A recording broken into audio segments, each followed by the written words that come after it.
গান চলতেছে না, খেলা যে চলছে কোন লেভেলে, কথা কর না কা, ওই লেভেলের খেলা দেখে অনেকের ঘুম হারাম, ইচ্ছা মতো ফতুয়াবাজি করতেছে। কার পাশা গেছে কার টেবিলে, খেলা চলছে কোন লেভেলে। 90% ভোট ইসলামের পক্ষে, কোরআন বিজয়ের পক্ষে, আলহামদুলিল্লাহ বলেন। এরা মরে না, এদেরকে সবুজ পাখি করে রাখে কে? আরো জোরে বলেন। সুতরাং এই বাংলার জমিনে দিন কায়েম হোক, ইসলাম কায়েম হোক, কোরআন দিয়ে বাংলাদেশ চলুক, এটাকে আমরা চাই। জোরে বলেন চাই। কিন্তু বর্তমানে অনেকেই ফতোয়া দিচ্ছে আগামীতে বাংলাদেশ ইসলামের যদি বিজয় হয়, কোরআন দিয়ে যদি বাংলাদেশ চলে, এই দেশে কারো হাত থাকবে না, সবার হাত কাটা হবে। এরকম মুফতি দেখতেছেন না, ইচ্ছা মতো ফতুয়াবাজি করতেছে। কারণ কি? আমি চিন্তা করলাম এত ফতুয়াবাজি করতেছে কারণ কি? কারণ হলো একটা, তামাম বাংলাদেশে ইসলামের গণজোয়ার সৃষ্টি হয়েছে। এমনকি তাম পৃথিবীতে প্রবাসী যেই ভাইরা আছে, পোস্টাল ব্যালটের মাধ্যমে তারা ভোট দিয়েছে, অন্তত 90% ভোট ইসলামের পক্ষে, আলেমদের পক্ষে পড়েছে। চিৎকার করে বলেন আল্লাহু আকবার। গান চলতেছে না, খেলা যে চলছে কোন লেভেলে, কথা কর না কা, ওই লেভেলের খেলা দেখে অনেকের ঘুম হারাম, ইচ্ছা মতো ফতুয়াবাজি করতেছে। কার পাশা গেছে কার টেবিলে, খেলা চলছে কোন লেভেলে।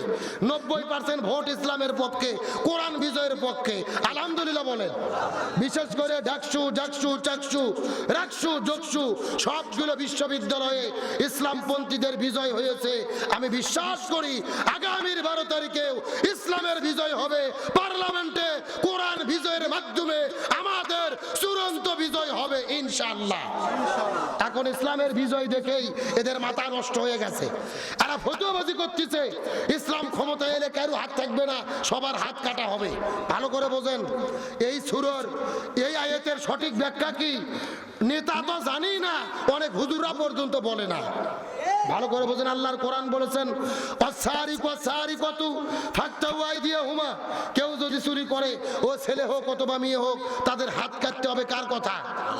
তবে এর সঠিক ব্যাখ্যা কি ভালো করে বোঝেন, সবার হাত কাটা যাবে না। চোর হলো 2 প্রকার। জোরে বলেন কয় প্রকার? একটা হলো অভাব আর একটা হলো স্বভাব।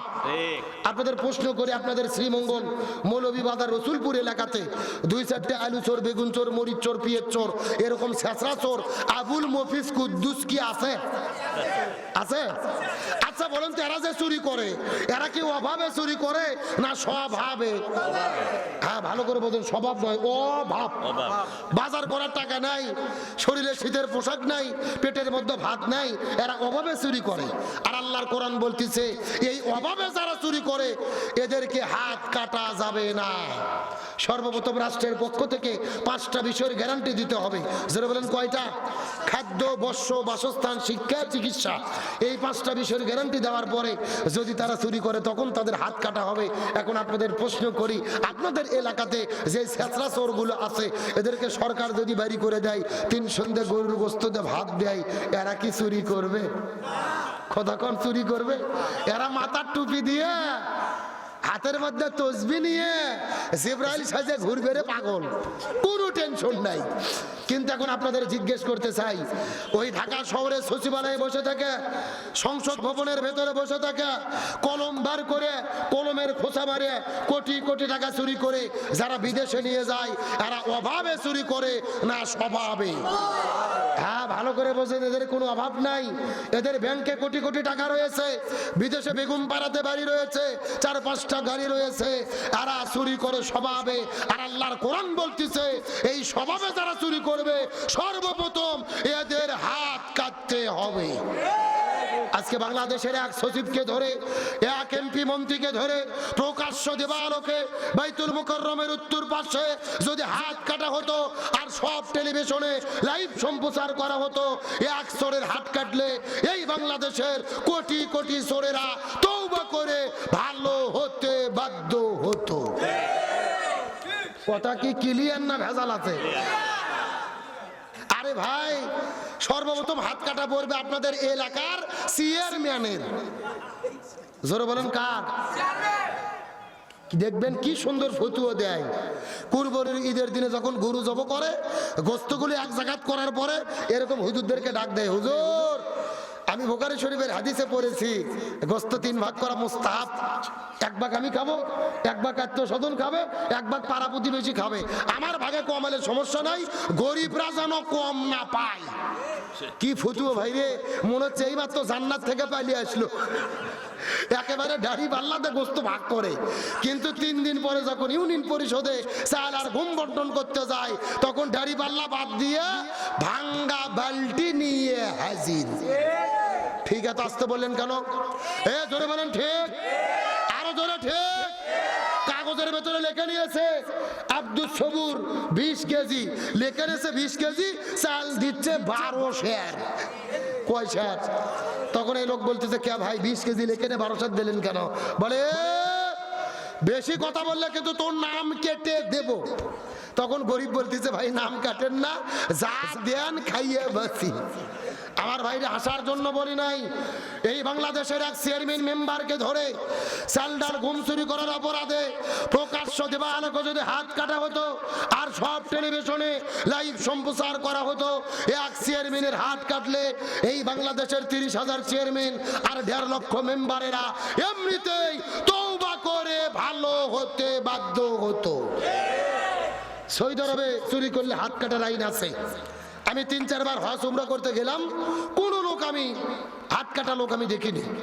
গতবার যাওয়ার পরে মসজিদে নববীর ভিতরে একটা শায়েখকে জিজ্ঞেস করলাম, শায়েখ সৌদি আরবে হাত কাটার আইন আছে, এখানে হাত কাটা লোক নাই কেন? আমি তো খুঁজে পাচ্ছি না, বহু চেষ্টা করতেছি। তখন শায়েখ বলতেছে হুজুর আপনি পাগল হয়েছেন, যেই দেশে হাত কাটার আইন থাকে ওই দেশে চুরি থাকে না। সুবহানাল্লাহ বলেন। তার মানে বোঝা গেল আল্লাহর উদ্দেশ্য কারো হাত কাটা নয়, আল্লাহর উদ্দেশ্য দেশ থেকে চুরি চিরতরে বন্ধ করা। আল্লাহর উদ্দেশ্য পাথর মেরে মানুষ হত্যা করা নয়, আল্লাহর উদ্দেশ্য জমিন থেকে ওই ধর্ষণ আর ব্যভিচার বন্ধ করা। সুতরাং স্বাধীনতার 54 বছর পার হয়ে গেছে, একদল ক্ষমতায় এসেছে আর একদল বিদায় নিয়ে চলে গেছে। বাবার নীতিতে দেশ চলেছে, স্বামীর নীতিতে দেশ চলেছে, চাচার নীতিতে দেশ চলেছে, কারো নীতি শান্তি দিতে পারে নাই। তার মানে বোঝা গেল বাংলাদেশে ততদিন পর্যন্ত শান্তি কায়েম হবে না যতদিন না পর্যন্ত আমরা কোরআনের নীতি কায়েম করতে পারবো। সুতরাং আগামীর বাংলাদেশে সুদ ঘুষ দুর্নীতি চাঁদাবাজি রাহাজানি হত্যা ধর্ষণকে বন্ধ করে ন্যায় এবং ইনসাফের ভিত্তিতে কল্যাণকামী রাষ্ট্র গঠনের জন্য কোরআন দিয়ে বাংলাদেশ পরিচালিত হোক। আমরা কি চাই? কারা কারা চাই? দুটি হাত আল্লাহকে তুলে দেখা। দেন একজন তাকবীর দেন দেখি।